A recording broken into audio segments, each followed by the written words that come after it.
El Señor esté con ustedes. Del Santo Evangelio según San Lucas.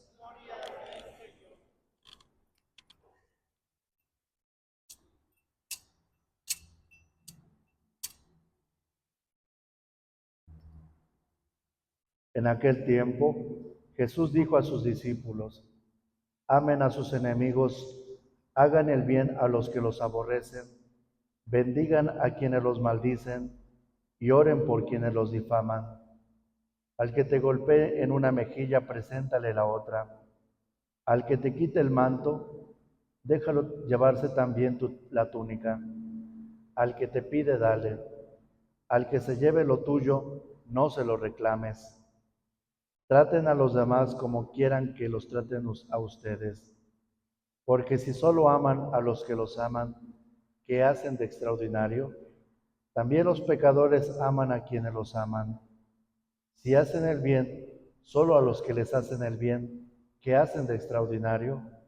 Lo mismo hacen los pecadores. Si prestan solamente cuando esperan cobrar, ¿qué hacen de extraordinario? También los pecadores prestan a otros pecadores con la intención de cobrárselo después. Ustedes, en cambio, amen a sus enemigos, hagan el bien y presten sin esperar recompensa.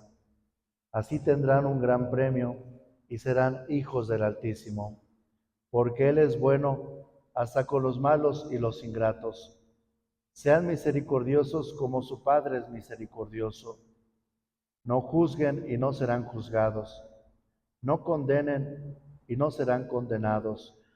Perdonen y serán perdonados. Den y se les dará. Recibirán una medida buena, bien sacudida, apretada y rebosante en los pliegues de su túnica.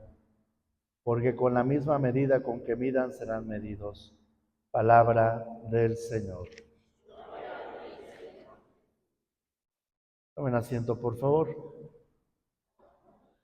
Celebramos el domingo 7 de este tiempo ordinario y seguimos escuchando la moral cristiana que nos propone Jesús, una moral que no ha pasado de moda, una moral que no es en algunos momentos, algunos aspectos de nuestra vida.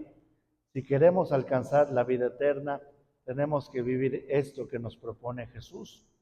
Y es algo que Él lo ha hecho, es algo que Él ha predicado con el ejemplo. Por eso escuchamos en la aclamación antes del Evangelio: les doy un mandamiento nuevo, dice el Señor, que se amen los unos a los otros como yo los he amado. No dice como yo los voy a amar, como los amé alguna vez, o sea, como yo los he amado. Él pone el ejemplo del mandamiento del amor. Y esto que hemos escuchado en el Evangelio, si no lo entendemos desde la misericordia, desde el amor de Dios, no vamos a comprender. Amen a sus enemigos, hagan el bien a los que los aborrecen, bendigan a quienes los maldicen y oren por quienes los difaman. Podríamos cuestionar un aspecto sin fe. ¿Cómo voy a hablar bien de una persona que me está criticando? ¿Cómo voy a amar a una persona que se está burlando de mí? ¿Cómo voy a orar por una persona que me ha lastimado a mí o ha lastimado a mi familia? Eso se entiende, eso no se entiende si no es a la luz del amor y de la fe. ¿Qué es lo primero que quiere Jesús? Jesús quiere que guardemos la paz en nuestro corazón. Cuando vivimos en el odio, en el resentimiento, en el rencor, no vivimos en paz. Por más que digamos, sí, yo me desquito de esta manera, no vivimos en paz. Vivimos impacientes, vivimos una intranquilidad que a veces solamente pasa nuestros sentimientos y se aterriza desde luego en las acciones. Entonces, en primer lugar, quiere Jesús que estemos bien, que no nos dejemos llevar por los sentimientos, que no nos dejemos llevar por el odio, por el rencor, por el resentimiento, porque una persona con odio y con resentimientos no puede pensar bien, no puede tomar una buena decisión, y al contrario, la persona sufre.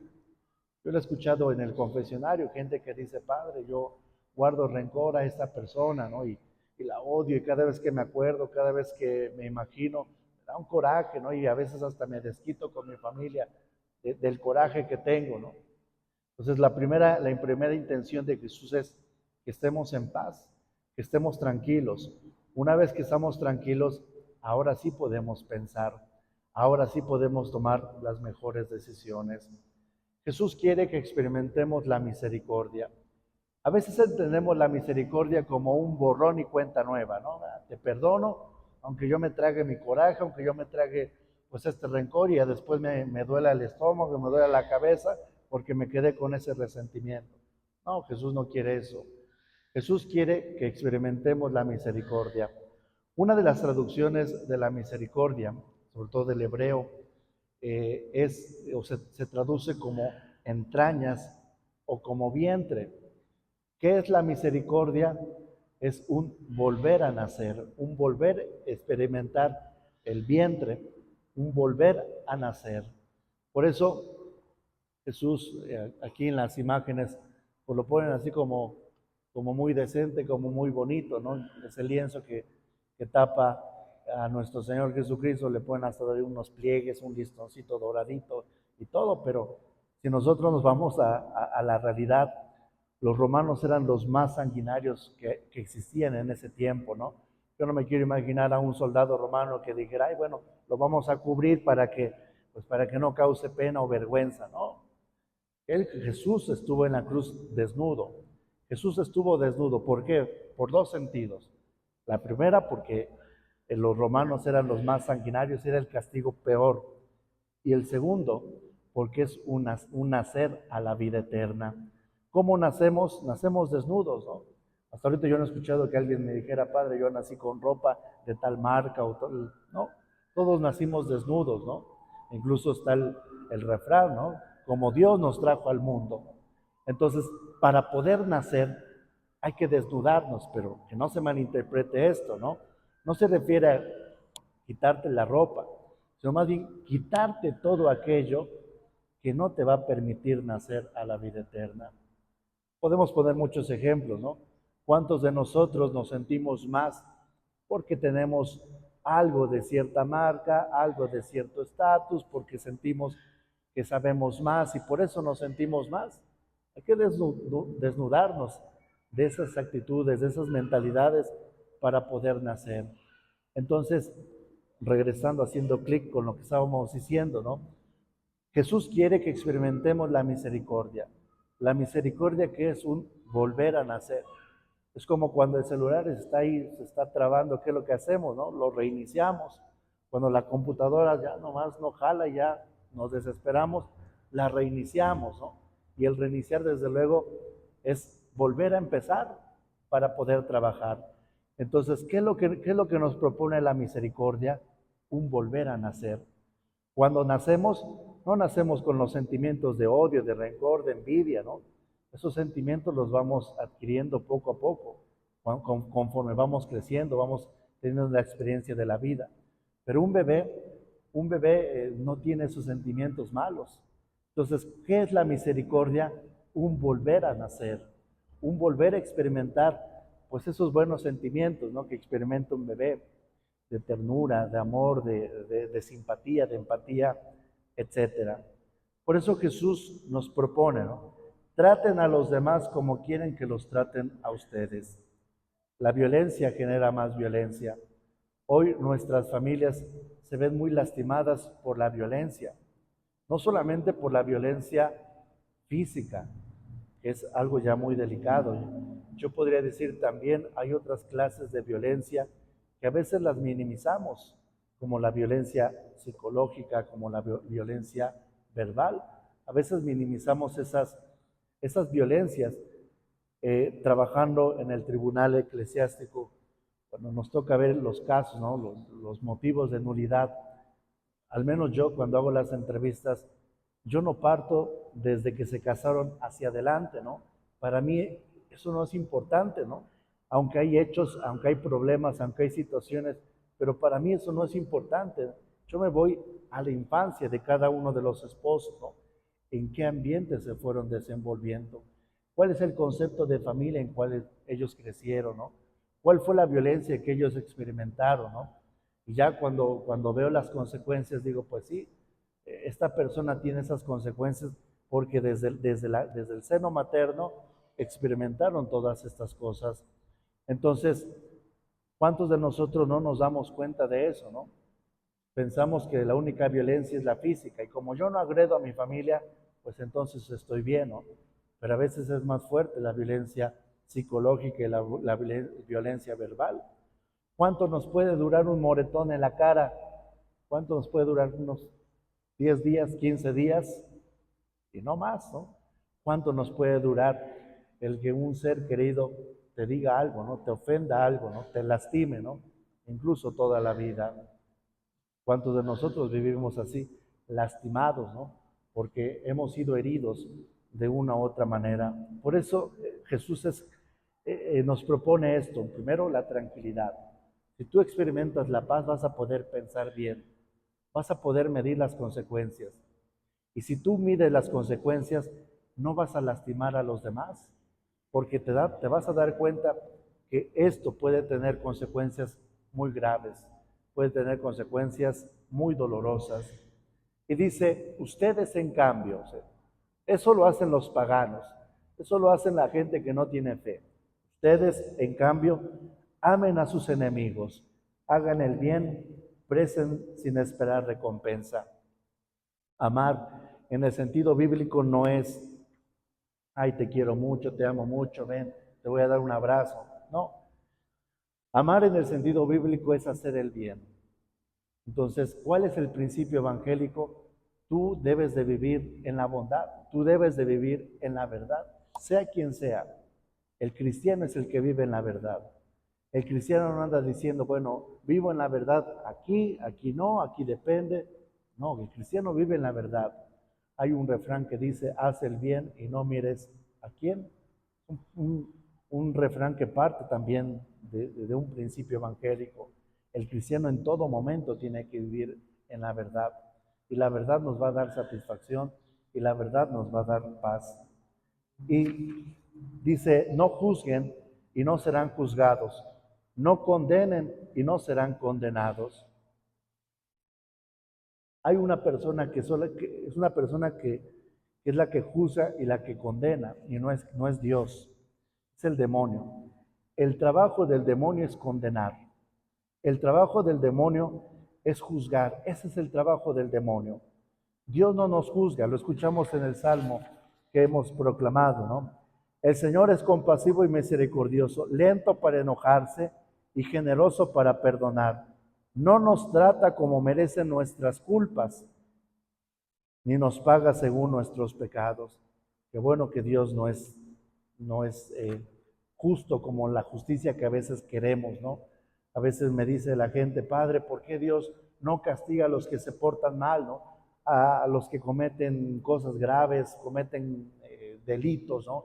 ¿Por qué Dios no los castiga, no?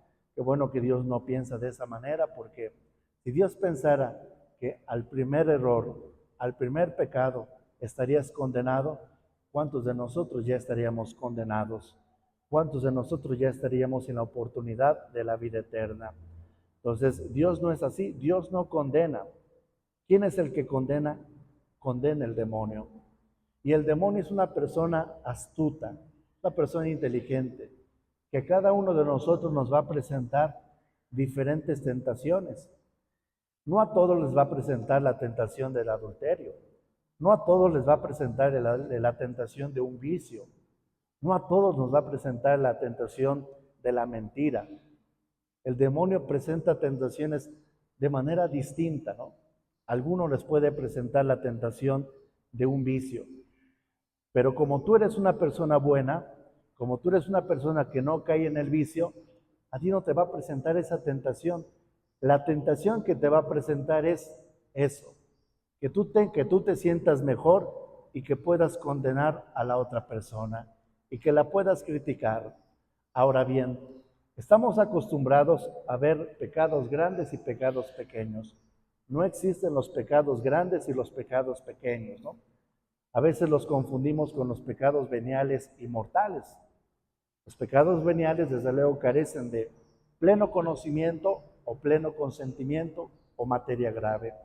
Y los pecados mortales que tienen pleno conocimiento, sé que eso está mal, pleno consentimiento, a pesar de que yo sé que está mal, y viene la materia grave, ¿no? Esas tres cosas para que sea un pecado mortal. Y no necesita ser una acción muy grave o muy delicada, ¿no? Una mentira, ¿no? Con pleno conocimiento, con pleno consentimiento y con materia grave, se puede convertir en un pecado mortal. Pero bueno, los pecados no se miden por grandotes y pequeños. El pecado es pecado. Entonces, tanto pecaría una persona cometiendo, por ejemplo, o cayendo en un vicio, tanto pecaría esa persona como la otra persona que lo está condenando, como la otra persona que lo está criticando. Entonces, pero a veces sentimos que somos menos pecadores porque no es tan grave, ¿no? Podríamos sin faltarle al respeto a la Sagrada Escritura en el momento que estamos celebrando, ¿no? Pero ahí se podría aplicar el refrán, ¿no? Tanto peca el que mata la vaca como el que le agarra la pata. No dice el que le agarra la pata peca menos y el que la mata peca más, no, tanto. ¿Sí? Entonces, para Dios el pecado es pecado. Por eso nos dice, ustedes en cambio, ¿sí? Ustedes en cambio, amen a sus enemigos, vivan en la verdad, vivan en la bondad. Y una vez que viven en la verdad y en la bondad, no van a caer en este pecado de condenar y de juzgar. Este es lo que nos propone Jesús para poder alcanzar la vida eterna. En el juicio final Dios no nos va a preguntar, oye, ¿fuiste a misa tantas veces? ¿Cuántas veces fuiste a misa? Oye, ¿ponías atención o no ponías atención? No. En el juicio final, desde luego, va a venir esto, ¿no? ¿Qué tanto amamos? ¿Qué tanto vivimos en la verdad? ¿Qué tanto vivimos en la caridad? ¿No? Eso es lo que nos va a preguntar Dios en el juicio final. Es como Dios no nos va a preguntar si comíamos o no comíamos. Eso no nos va a preguntar, ¿no? Más bien, ¿de qué te alimentabas y qué es lo que hacías, desde luego, una vez que te habías alimentado y recobrabas las fuerzas? ¿Qué hacías con todo eso que Dios te ha dado, ¿no? Vida, familia, cuerpo, salud, dignidad, entre otras cosas. Nos ponemos de pie.